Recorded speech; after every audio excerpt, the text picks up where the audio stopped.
The difference between rich and poor isn't just what's in the bank, it's what's in the mind. The rich act rich in thought long before they become wealthy.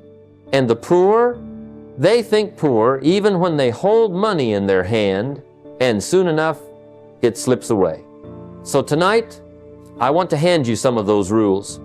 Rules the rich rarely say out loud. Not because they're secret, but because they're hidden in plain sight. They're not tricks, they're principles. And if you live them, you won't just have money, you'll have wealth. And wealth is something deeper. It's freedom, it's choices, it's legacy. I remember when I was working as a farm boy, struggling, broke, and thinking, if only the company paid more, if only the economy was better, if only things would change out there, then maybe I could get ahead. But someone wiser told me, for things to change, you have to change. For things to get better, you have to get better. And that struck me like lightning. The problem wasn't the company. The problem wasn't the economy. The problem was me. I was asking for success while staying the same. And life doesn't work like that. See, your job is simply a reflection of your personal growth. If you bring more value to yourself, you can bring more value to the marketplace. And the marketplace pays for value. The market doesn't respond to need, it responds to value. You can say, but I need a raise. I've got bills. And the market says, that's fine. But you don't get paid for need, you get paid for value. That's why you must shift the focus. Instead of waiting for the company to improve, improve yourself. Instead of asking for the economy to change, change yourself. If you improve, everything else improves. Now, how do you work on yourself? You start with knowledge. Read the books, not just novels or entertainment, but books on philosophy, economics, history, wealth, leadership. The library is full of wisdom. I tell people, skip a meal if you must, but don't skip a book. Next, find mentors. Study successful people. Learn from their stories, their mistakes, their triumphs. Don't envy them, study them. Success leaves clues, and if you're willing to follow the clues, you can build a fortune too. Another way to grow yourself is to invest time daily in personal development. Just 30 minutes a day can transform your life. Read a book in the morning. Listen to an audio while driving. Write your thoughts in a journal at night. Those little deposits add up. One book a month is 12 a year, and in 5 years you've consumed 60 books. That's like earning a degree in success. And the best part? Nobody can take that away from you. Companies may close, jobs may disappear, but the skills, the wisdom, and the growth you build inside, they're permanent. The mistake most people make is working hard on their job but neglecting themselves. They show up early, stay late, give their energy to the company, but they don't carve out even 30 minutes to read, to learn, to grow. And then they wonder why they're stuck, why the promotions don't come, why the opportunities pass them by. The answer is simple. You get paid for the value you bring, and your value is directly tied to your personal growth. So yes, work hard on your job, but work harder on yourself. Develop new skills, learn how money works, build better habits, discipline your time, sharpen your mind. Because while your job pays you wages, your self-development pays you a future. And when you look back years from now, you won't remember the hours you clocked, but you'll remember the books you read, the disciplines you practiced, and the person you became. The greatest investment you can make is not in a stock, not in real estate, not even in a business. The greatest investment you can make is in yourself. Because when you grow, everything else grows with you. One of the oldest and wisest rules of wealth is this: live on less than you earn. It's simple, but not easy. And because it's not easy, most people never do it. They think wealth comes from making more money. But the truth is, if your outgo exceeds your income, then your upkeep becomes your downfall. It doesn't matter if you're making $1,000 a month or $10,000 a month. If you're spending more than you earn, you're headed for disaster. That's why wealthy people don't just make money, they learn to keep it. I remember in my younger years, when I was broke, not just broke, but broken in my thinking, I used to say, if only I could make more money, then all my problems would be solved. But here's what I discovered. Making more money doesn't fix bad habits. In fact, it makes them worse. If you can't manage 1,000, you won't manage 10,000. If you can't manage 10,000, you won't manage 100,000. It's not the money, it's the discipline. Wealth is less about income and more about habits. The great key is discipline. If you earn $1,000, don't spend 1,000. Learn to live on 700. Let the other 300 be divided wisely. Some for savings, some for investments, some for contribution. That discipline is the foundation of wealth. Some people think the wealthy are wealthy because of opportunity. That's part of it, yes. But the deeper truth is they built the habit of managing money long before they had much of it. They respected money when it was small, and so they were trusted with more. I tell people, start small. Don't wait until you make a lot before you practice. If you can set aside $10 from 100, you've proven the habit. If you can't, then 1,000 won't help you. I used to think, well, when I get a bigger paycheck, then I'll start saving. But life doesn't work that way. Discipline is not about amount, it's about consistency. If you don't master it with little, you won't master it with much. Let me tell you a story. I once knew a man making a good income, far better than mine at the time. But he lived high, spent it all, and borrowed on top of it. On the outside, he looked successful. Big house, shiny car, expensive suits. But when the winds changed, and they always do, he had no cushion. The house was gone, the car repossessed, the lifestyle vanished. Why? Because he violated this ancient rule. He spent more than he earned. The secret to staying wealthy isn't in what you show, it's in what you keep. Now, here's a practical way to begin. This week, cut one unnecessary expense. Maybe it's that extra dinner out. Maybe it's the cable channels you don't watch. Maybe it's the habit of buying what you don't need to impress people who don't care. Take that money, whatever it is, and redirect it. Put it in a savings account or an investment jar. Train yourself to tell money where to go instead of wondering where it went. And don't underestimate the power of contribution. Part of that 300 should go to giving, because money is a servant, not a master, and when you use it to help others, you put it in motion to come back multiplied. The wealthy understand this law. Keep, grow, and give. That's the cycle of prosperity. So, live on less than you earn. Start now, not someday. Wealth is not built in sudden leaps, but in steady steps, in daily disciplines practiced over time. If you can master this one rule, then no matter how much or how little you make, you're already on the path to financial freedom. Because the truth is, it's not what you make that counts, it's what you keep. Just as important as learning to manage money is learning to manage time. Money slips away when time slips away. Wealthy people know this. Hours are like currency. If you waste the hours, you'll waste the money. And if you guard your hours, you'll multiply the money. The poor waste days, but the rich invest them. When I was young, I used to think that money was the most valuable thing in the world. But later, I discovered something even more important: time. You can lose money and make it back. You can lose possessions and rebuild. But once you lose a day, it's gone forever. That's why wealthy people treat hours like money, sometimes even more carefully.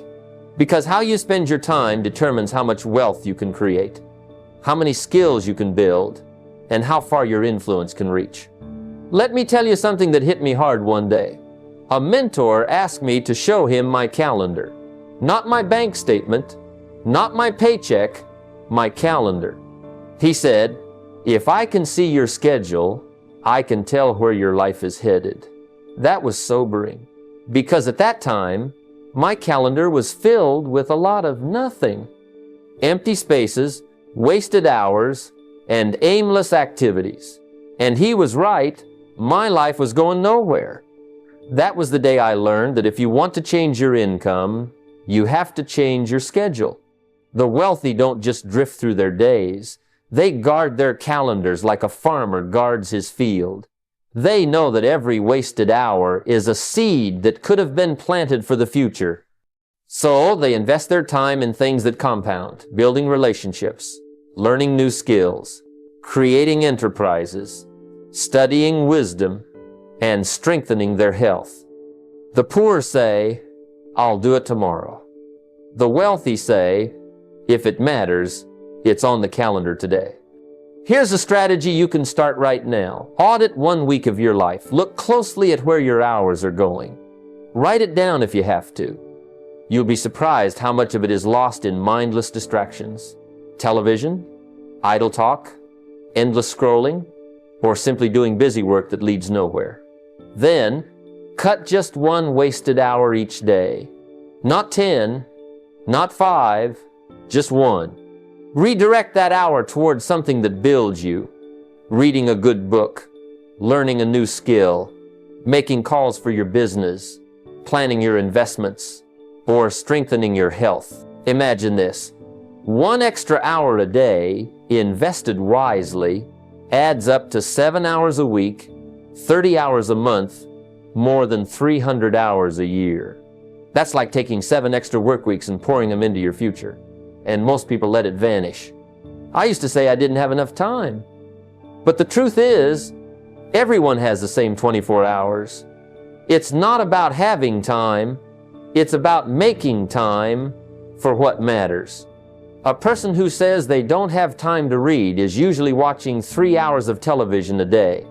A person who says they don't have time to start a business is usually spending time on things that produce nothing. Wealth is not built on excuses, it's built on choices.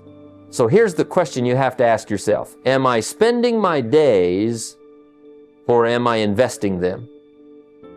Spending time is easy. You can spend it on comfort, on entertainment, on doing things that bring no return. But investing time means you put it into something today that grows tomorrow. Just like money compounds, time compounds. Every book read adds up to wisdom. Every hour invested in your health adds up to energy. Every hour spent building relationships adds up to opportunities. Wealthy people don't waste time waiting for the perfect moment. They use the time they have wisely and consistently, and it becomes their greatest leverage. Because money comes and goes, but time is the soil out of which everything grows. So remember this, if you learn to manage time, money will follow. If you waste time, money will flee. Guard your hours as carefully as you guard your dollars, and your life will be proof that time well invested turns into a fortune well earned.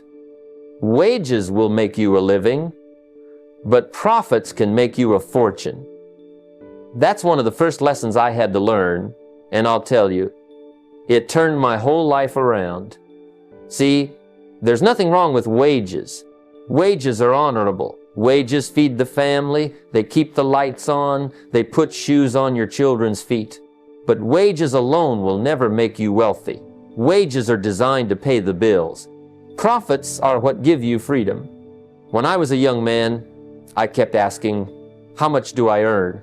But then I met a mentor who changed my thinking. He said, don't just ask, what do I earn? Ask instead, what can I own? That hit me like a brick. Ownership is the real key to wealth.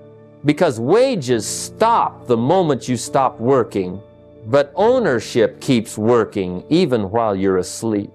That's the magic. You can be on vacation. You can be resting. You can be sitting in the backyard watching the sunset, and your assets, your enterprises, your investments are still producing. That's what the wealthy focus on. Ownership that multiplies. Profits come from enterprise. They come from building something beyond your paycheck. Maybe it's a small business on the side. Maybe it's some land that pays you rent. Maybe it's royalties from an idea you put into the marketplace. Or maybe it's investments that quietly compound. The form doesn't matter as much as the principle. You must eventually shift from only working for wages to building profits. Otherwise, you'll spend a lifetime trading hours for dollars, and hours run out. Now, I know what you might be thinking, but I don't have much to start with. Neither did I. When I first got started, I didn't have grand enterprises or big investments. All I had was the willingness to try something part-time. So I sold a few simple products. It wasn't much, but it was the beginning of learning how to create profits. My mentor used to say, start with peanuts, because peanuts can become a farm. You don't need to have the whole orchard to begin. You just need one seed planted. That seed teaches you the principle of multiplication, and that principle will change your life. The strategy is simple. Find something beyond your wages. Don't quit your job. You need your wages. But use your free time to build something of your own. Start a small enterprise. Learn how to sell something, even if it's only part-time in the evenings or weekends. If you can sell one, you can sell 10. If you can sell 10, you can sell 100. And one day, those profits might equal your wages. And then, if you keep at it, those profits might double your wages. And that's when your life really begins to change. The practical step is not complicated. Look around at what you can do. Maybe you can sell a product. Maybe you can offer a service. Maybe you can create something of value. Don't despise the small beginnings, because what matters is not the size, but the direction. The first dollar of profit you earn that doesn't come from wages will teach you more than 1,000 hours of labor. That dollar will whisper a secret to you. There's another way. I used to think the rich were lucky, or that they had some secret inheritance. But the truth is, they learned to shift their focus. They didn't stop at wages. They built profits. They asked, what can I own?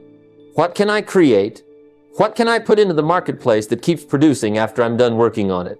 Wages are honorable, but they're not enough. If you want freedom, if you want choices, if you want to one day wake up and know your life is not tied to the alarm clock, you must start thinking about profits. Because wages will keep you alive, but profits will make you wealthy. So never forget this. Your job makes you a living, but your profits can make you a fortune. And fortunes, my friends, are built one small enterprise at a time. One of the greatest lessons I ever learned was this. Money is not something you chase, it's something you attract. If you run down the street chasing after money, it runs faster. It hides. It slips through your fingers. But if you become the kind of person that money wants to be around, if you become more valuable, money comes knocking on your door. See, money is like a magnet, and the strength of that magnet is your personal value. If you grow the value, the magnet grows stronger, and wealth finds its way into your life. In my early years, I was constantly chasing. I thought if I just worked harder, begged longer, or asked for more, somehow things would change. But they didn't. I was frustrated, broke, and wondering why success seemed to pass me by. Then I met a man who explained something that shifted my thinking. He said, "Don't wish it were easier, wish you were better. Don't wish for less problems, wish for more skills. Because if you become valuable, opportunities will begin to look for you." That was the turning point. I stopped chasing money and started working on myself. Money responds to value, not desire. Everybody desires money, but desire doesn't pay the bills. Desire is the spark, but discipline and development are the fire. The wealthy don't simply want money. They become people of value, people who solve problems, who create solutions, who bring something useful into the marketplace. The poor often chase the dollar without increasing their worth, but the rich attract it because their skills, their knowledge, their wisdom, their services, they're in demand. The market rewards value. The strategy is very clear. Improve your skills, your knowledge, and your capacity. Don't ask, why won't the money come to me? Ask, how can I become the kind of person that money flows toward? Study people who have done it.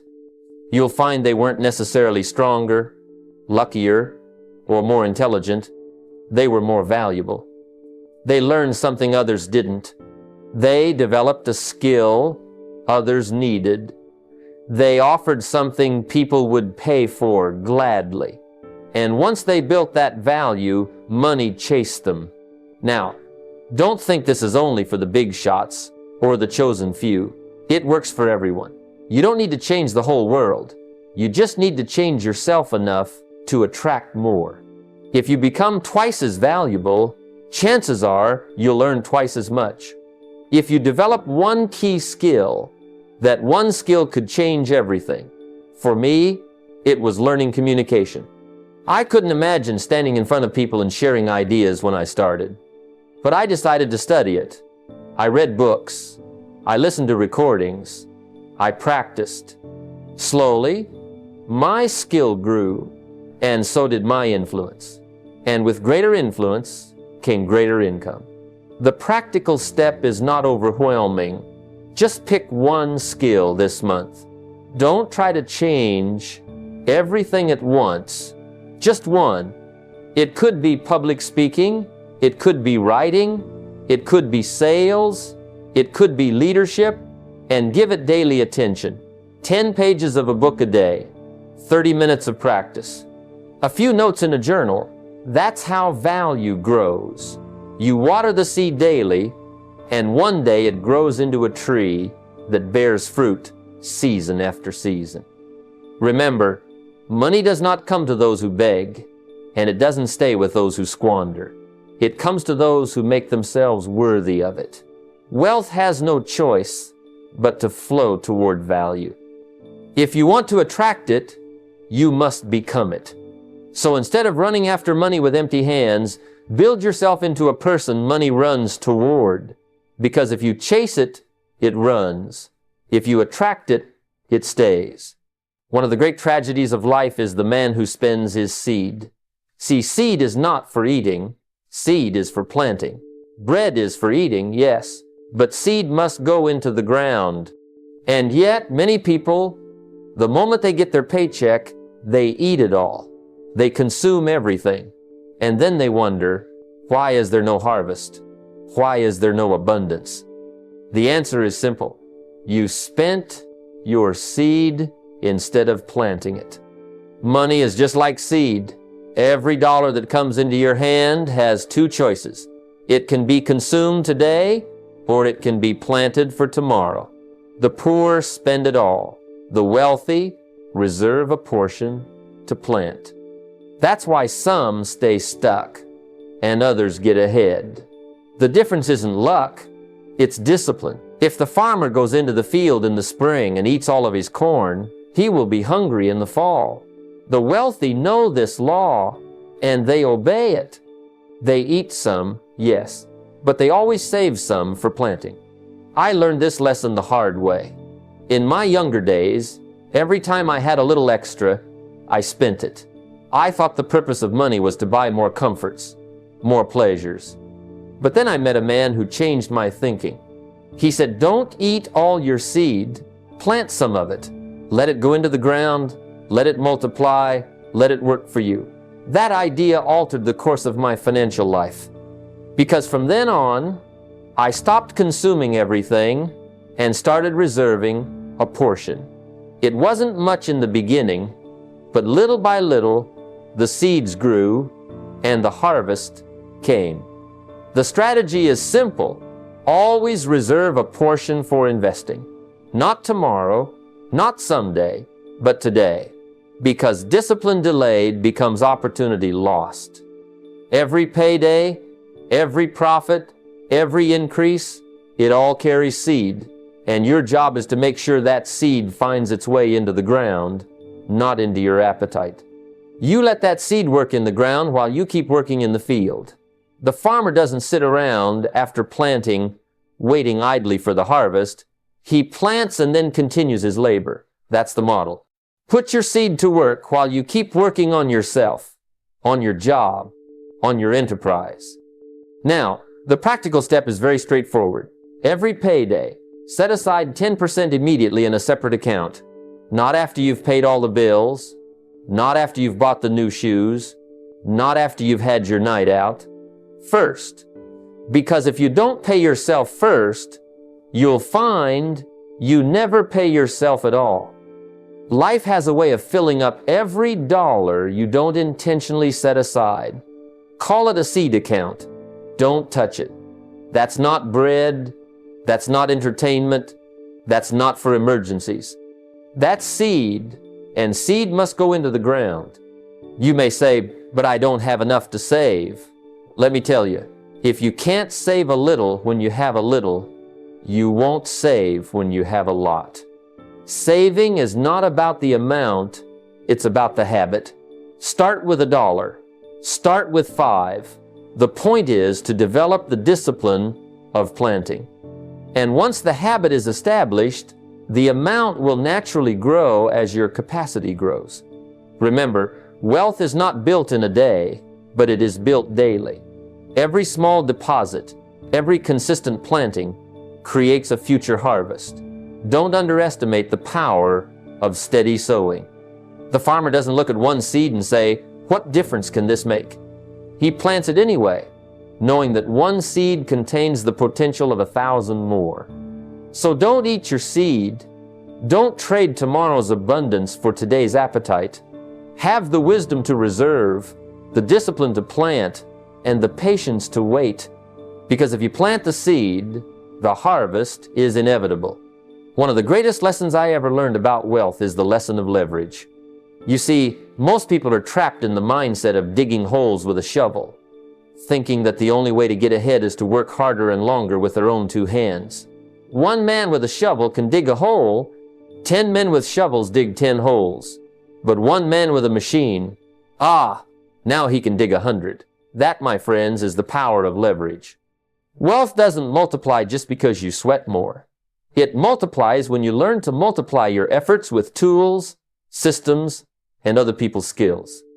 I remember when I first started in business, I tried to do everything myself. I thought that if I touched every detail, I would be in control. But soon I realized that control is not the same as growth. The more I did alone, the more I reached the limits of my own time and energy. I met a mentor who said to me, don't dig every hole yourself. Learn to build machines or hire hands that can do the work for you. Multiply your labor and you multiply your results. That statement changed the trajectory of my life. From that point, I started thinking not just about what I could do, but what others could do and what systems could do. The philosophy is simple. Wealth multiplies through leverage. You don't have to do everything yourself. You don't have to be the smartest, the strongest, or the fastest. You have to be willing to think strategically.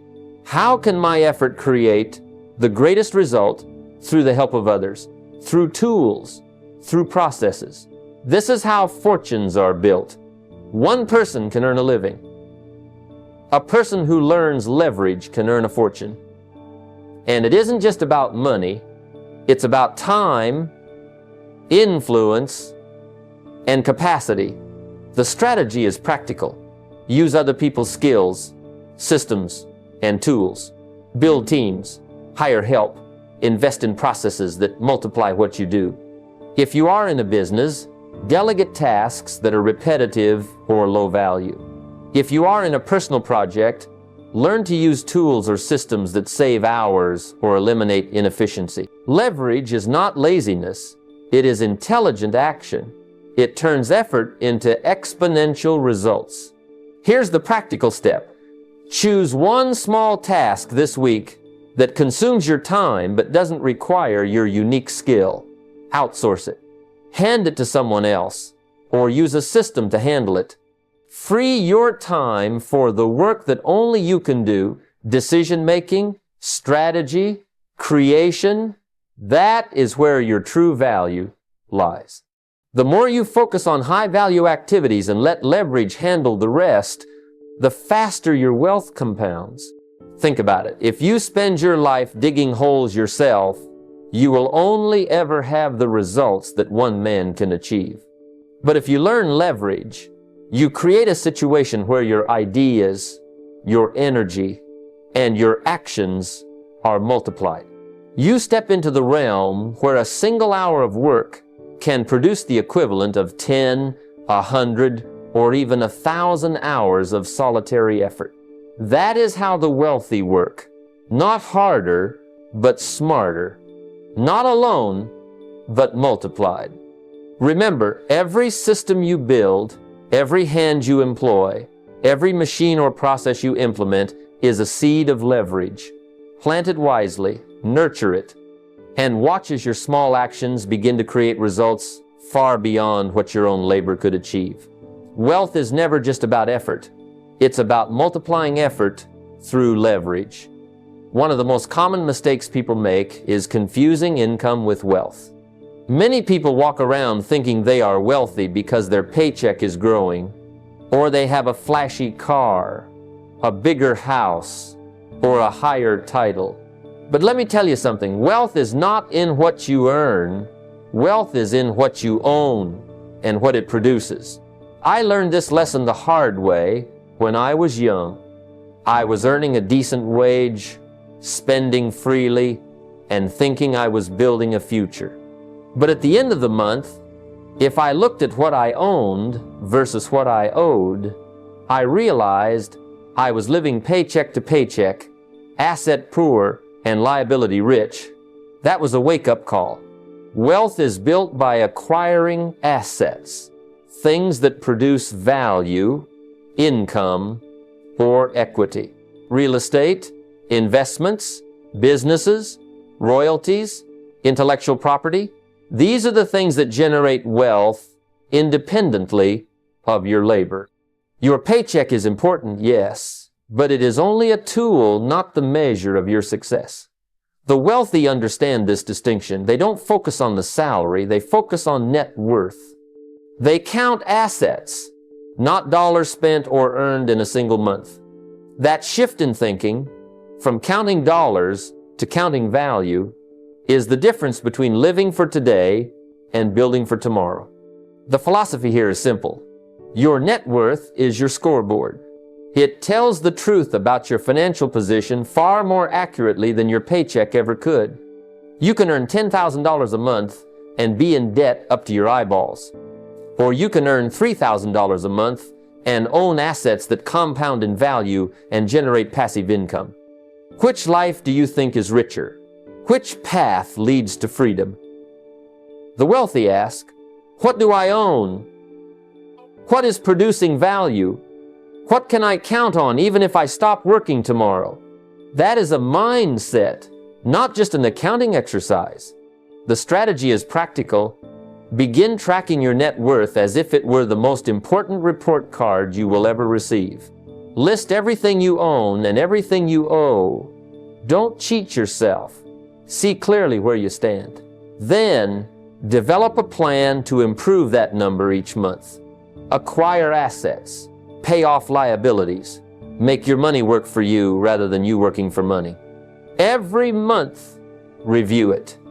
Every month, make decisions that increase the value of what you own while reducing what drains you. This is the path to wealth that lasts. A practical step to start today. Take a piece of paper, or better yet, a notebook, and write down every asset, cash, investments, real estate, business interests, royalties, and then every liability, debts, credit cards, loans. Calculate the difference. That is your starting point. Commit to improving that number. Each month, let it guide your decisions. Invest rather than consume. Save rather than spend. And always ask, does this increase my value or decrease it? Wealth is never built on wages alone. It is built on ownership and on the compounding effect of assets that produce value over time. Count your value, nurture it, and let it grow. That is how fortunes are truly made. Wealth grows where order exists, and it disappears where chaos reigns. I've seen it countless times. Good people with good intentions, making good money, yet somehow never getting ahead. The problem isn't the amount they earn, it's the disorder in their financial lives. Without order, opportunities are missed, mistakes are repeated, and money slips through fingers that should have held it tight. The wealthy understand a simple truth. Organization breeds clarity.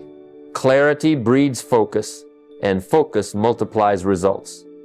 Disorder, on the other hand, creates stress, mistakes, and wasted effort. When I was starting out, I didn't know this. Bills piled up, receipts were scattered, and I often didn't know what I owed or what I owned. One day, after losing track of a small investment and nearly defaulting on a payment, I realized that if I wanted to grow wealth, I had to first create order. I began organizing every financial record, every account, every investment and obligation. I learned where the money was going and what was producing value. That simple act of order transformed not just my finances, but my confidence and decision-making. The philosophy here is straightforward. Money responds to structure. If your financial life is in chaos, your wealth will be too. If your accounts are organized, your goals clear, your priorities aligned, then you can act decisively. The wealthy maintain order in three areas: knowing what they own, understanding what they owe, and planning where every dollar will go. Every transaction has a purpose. Every investment is intentional. Every decision is guided by clarity rather than impulse. The strategy is actionable. Start by organizing your financial world. Collect all your statements, bills, receipts, contracts, and documents, everything that affects your money. Categorize them: assets, liabilities, income, and expenses. Use a binder or a digital folder, whichever you prefer, but make it consistent. Track your cash flow and net worth. Know where your money is coming from and where it is going. When every dollar has a destination and every record is accessible, you create a system where growth is natural, mistakes are minimal, and opportunities are visible. A practical step is simple. Take one weekend or one evening and create your central financial hub. All statements, bills, investment reports, loan documents, insurance policies, everything in one place. Review it, simplify it, then make it a habit to update it monthly. When chaos is removed, decisions become easier. You can see where to cut waste, where to invest, and where to focus energy. This order is not just about tidiness. It's the foundation upon which wealth is built. Discipline in creating and maintaining order may seem small, even tedious, but it compounds into massive results over time. Wealth is attracted to those who can manage it wisely, and managing money wisely begins with creating a system of order. Without order, even the largest income can evaporate. With order, even modest earnings can grow into abundance. One of the greatest lessons I learned early in my financial journey was that it's not what you earn that matters, it's what you keep. You can make $100,000 a year and feel rich for a moment, but if taxes, fees, and careless spending take it all away, that income is meaningless. Wealth is built not merely on the ability to earn, but on the discipline to preserve and multiply what you retain. I've seen people work tirelessly, building businesses, producing results, and yet when they look at their bank account, they're surprised at how little remains. The problem is not their effort, it's that they didn't understand the rules of the game. Taxes are like the tide. They come in whether you are prepared or not. Ignore them, and they sweep away your harvest. The wealthy, however, study the tide. They understand the rules, learn the laws, and position themselves so their efforts produce maximum retention. They don't evade, they educate. They don't ignore, they plan. I remember a colleague who built a solid business but never structured it properly. Each year, he handed over large portions of his profits simply because he didn't plan. When he finally consulted a financial advisor, reorganized his business structure, and applied legal strategies, the same level of income yielded far more wealth. Knowledge alone, combined with action, made the difference. The philosophy here is straightforward. Work hard, yes, but work smart. Preserve your harvest. Know the difference between gross income and net income. Understand where your money is going and identify the opportunities to retain more legally and ethically. Wealth is not in what you earn, it's in what you can use to create more value, more freedom, and more legacy. If taxes, fees, or careless spending erode your capital, your ability to multiply wealth is compromised. The strategy is simple. Learn the rules, get advice, use legal structures such as corporations, trusts, or retirement accounts to protect and grow your assets. Plan for every tax season, know what is deductible, what is investable, and how to keep more of what your labor and intellect have produced. The wealthy don't panic when tax season arrives. They see it as an opportunity to optimize. Practical steps are equally important. Sit down with a competent financial advisor or accountant at least once a year. Map out your income, expenses, and obligations. Ask questions. Where am I losing money unnecessarily? What structures can I create to keep more of what I earn? How can I use the law to my advantage? Take action on the advice. Don't just listen, implement. Even small changes compound over years into significant retention. Discipline in protecting your wealth is as important as discipline in earning it. You may have a brilliant business, a valuable skill set, or a high-paying career, but if you do not learn to keep what you earn, your prosperity will always be limited. Remember, the market rewards those who play by the rules but plan ahead. Wealth is a combination of earning, preserving, and multiplying. Taxes are inevitable, but being unprepared is optional. Master the rules, protect your harvest, and let your efforts continue to grow without unnecessary erosion. Ladies and gentlemen, as we draw this conversation to a close, remember this. Wealth is not merely a number in a bank account, nor is it the paycheck you receive at the end of the month. True wealth is a reflection of your mindset, your discipline, and the choices you make consistently over time. It is the invisible architecture of your habits, the unseen compounding of your knowledge, and the deliberate design of your life. What you think, you become. What you act upon, you create. And what you nurture, you multiply. Too many people chase money as if it were the destination. Yet money alone cannot build freedom, security, or legacy. Money responds to value, to preparation, and to consistent action. When you shift your focus from chasing to creating, from spending to investing, from immediate gratification to long-term vision, you begin to experience the law of wealth in action. Every small decision you make today, every hour you invest in learning, every dollar you save and multiply, every relationship you cultivate, becomes a brick in the foundation of your financial future. Now is the time to act.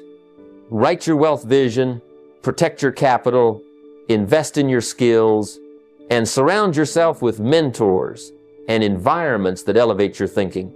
Make your habits intentional, your actions disciplined, and your purpose clear. Don't wait for opportunity to knock. Create it. Don't wait for luck. Follow the laws of wealth. Commit today to live with clarity, act with discipline, and think abundantly. Build wealth not just to enjoy it, but to create freedom, impact, and legacy. The journey begins with your mind, is carried forward by your actions, and is cemented through consistency. The doors of prosperity are open to those who are ready, prepared, and willing to do the work. Step through them, design your life, master your habits, and multiply your wealth. Your future is not given, it is created. Start now.